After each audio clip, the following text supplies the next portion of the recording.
Madam, आपने तो कहा था सब कुछ नॉर्मल है और अब आप कह रही हो ऑपरेशन होगा। ऐसा कैसे? जब प्रेगनेंसी नॉर्मल है तो डिलीवरी भी तो नॉर्मल होनी चाहिए। मैडम, आप पैसे ऑपरेशन वाले ले लेना, पर किसी भी हाल में डिलीवरी नॉर्मल कर दो। हमारे घर पे कोई करने वाला नहीं है, कैसे देखभाल करेंगे? हम 1 महीने तक ये बिस्तर से उठ नहीं पाएगी, हम कैसे करेंगे?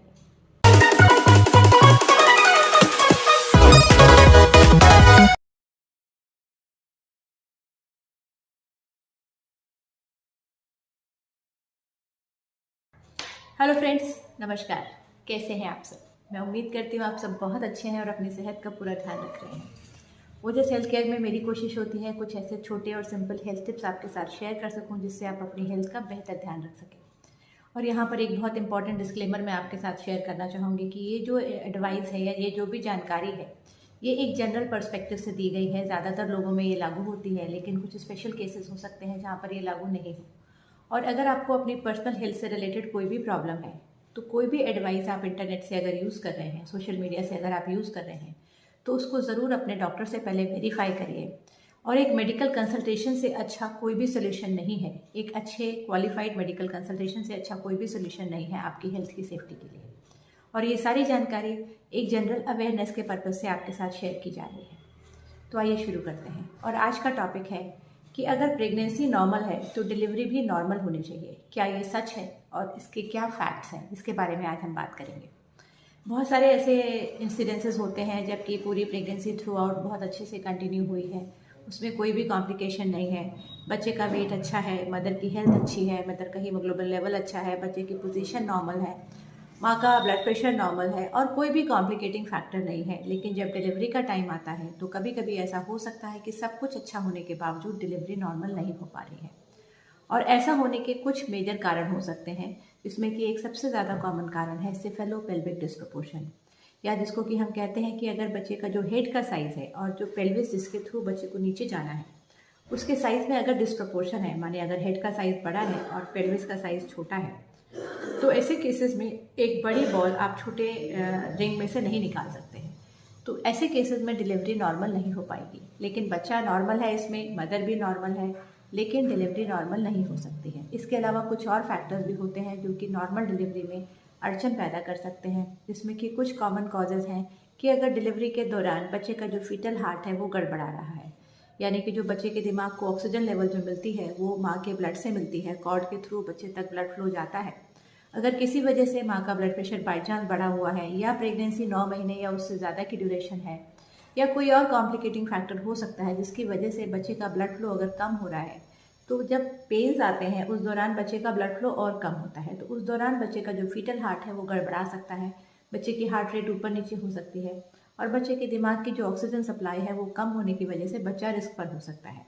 तो ये जो चीज़ है जब लेबर का प्रोसेस शुरू होता है तभी पता चलती है। बहुत बार इसको पहले से प्रेडिक्ट करना मुश्किल होता है। कुछ केसेस में किया जा सकता है, अगर मदर का ब्लड प्रेशर आखिरी के महीने में बढ़ा हुआ चल रहा है, या उसकी वजह से बच्चे का जो वेट है वो कम चल रहा है, बच्चा IUGR कैटेगरी में आ रहा है, तो ऐसे केसेस में नॉर्मल डिलीवरी के दौरान दिक्कत आ सकती है। तीसरे नंबर पर एक जो सडनली होने वाली प्रॉब्लम है वो है कॉर्ड प्रोलैप्स। कभी कभी विशेषकर अगर बच्चा उल्टा है या बच्चे का जो सेफेलोपेल्विक डिस्प्रोपोर्शन का प्रॉब्लम है, हमारे बच्चे का हेड साइज बड़ा है, पेल्विस छोटी है और हेड जो है वो पेल्विस में पूरी तरीके से एंगेज नहीं हो पा रहा है, तो ऐसे केसेस में ऊपर से कुछ कॉर्ड के लूप्स होते हैं जो कि जब बैग रप्चर होता है उसके साथ बाहर आ जाते हैं। तो ऐसे केसेस में एक इमरजेंसी प्रोसीजर की तरह सिजेरियन सेक्शन करना पड़ता है, क्योंकि अगर कॉर्ड ज़्यादा देर बाहर रहती है तो बच्चे का ब्लड फ्लो खत्म होने की वजह से बच्चे के लिए जान का भी खतरा होता है। तो ये सारे कुछ कंडीशंस ऐसे हैं जहाँ पर कि बच्चा नॉर्मल है, मदर भी नॉर्मल है, बच्चा सीधा है, लेकिन फिर भी डिलीवरी नॉर्मल नहीं हो पाती है। तो ये एक ऐसी कंडीशन है जहाँ पर कि इमरजेंसी में सिजेरियन सेक्शन करने की ज़रूरत पड़ सकती है। अब छोटी सी बातें कुछ आपके साथ ये शेयर करना चाहती हूँ कि सिजेरियन सेक्शन से इतना ज़्यादा भय लोगों को क्यों लगता है, क्यों एक डर का माहौल रहता है सिजेरियन का नाम लेते ही। सबसे पहले कोई भी ऑपरेशन एक जो सेंस ऑफ फियर या सेंस ऑफ जो फोबिया है वो ज़रूर पेशेंट्स में और उनके अटेंडेंट्स में चलाता है, ठीक है। लेकिन हमारे देश में क्या है कि आपको कोई और सर्जरी करानी है, सपोज भगवान ना करे किसी का फ्रैक्चर हो जाता है या किसी को यूट्रस ही निकालने की ज़रूरत पड़ रही है, किसी वजह से ब्लीडिंग ज़्यादा है, तो ऐसी सर्जरीज लोग आराम से करा लेते हैं, उसमें इतना ज़्यादा फोबिया नहीं होता है। लेकिन जहाँ पर सिजेरियन के साथ ऑपरेशन की बात आती है, मतलब डिलीवरी के लिए ऑपरेशन की बात आती है सिजेरियन सेक्शन की, वहाँ लोगों के दिमाग में बहुत सारे मिथ्स भरे हुए हैं जो कि इनको डील करना ज़रूरी है। नॉर्मल डिलीवरी बहुत ही अच्छा प्रोसेस है अगर वो सेफली हो पा रहा है और माँ और बच्चे दोनों की हेल्थ पर कोई बुरा असर नहीं पड़ रहा है।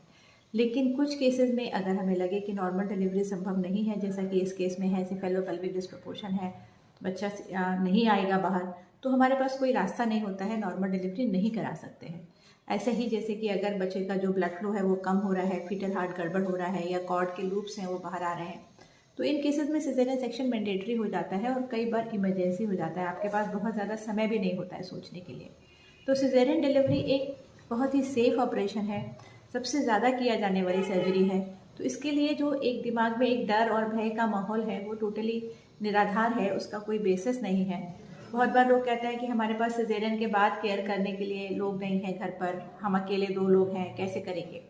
तो सिजेरियन डिलीवरी में जो ट्रॉमा होता है या जो रिकवरी होती है वो बिल्कुल अच्छी होती है। रिकवरी नॉर्मली 2 से 3 दिन में कोई भी महिला सिजेरियन के बाद अपने घर के काम कर सकती है, मतलब किचन में जो डेली के काम है वो कर सकती है, हल्के फुल्के ऊपर के भी काम कर सकती है, बच्चे की देखभाल भी कर सकती है और अपनी भी देखभाल कर सकती है।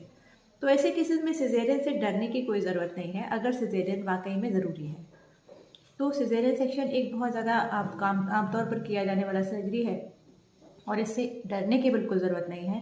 और सबसे इम्पॉर्टेंट बात कि अगर प्रेगनेंसी थ्रू आउट नॉर्मल चली है तो इसका मतलब ये बिल्कुल भी नहीं है कि डिलीवरी भी नॉर्मल होगी, क्योंकि नॉर्मल डिलीवरी का मतलब है कि बच्चे को वजाइनल रूट से बाहर आना है, जिसके लिए एक पेल्विस नाम की हड्डी होती है जिसके थ्रू बच्चे को निगोशिएट करना पड़ता है। और अगर किसी वजह से उस प्रोसेस में कोई दिक्कत आ रही है तो डिलीवरी नॉर्मल नहीं हो पाएगी। तो नॉर्मल डिलीवरी और नॉर्मल प्रेगनेंसी दोनों अलग अलग चीज़ें हैं। वीडियो अगर आपको अच्छा लगा हो तो इसे लाइक और शेयर करना मत भूलिए, और अगर अभी तक आपने चैनल को सब्सक्राइब नहीं किया है तो ज़रूर इसे सब्सक्राइब कर दीजिए। और आपके अगर सिजेरियन डिलीवरी से रिलेटेड या नॉर्मल प्रेगनेंसी से रिलेटेड कोई एक्सपीरियंसेस है तो ज़रूर मुझे कमेंट बॉक्स में लिखकर बताइए। धन्यवाद।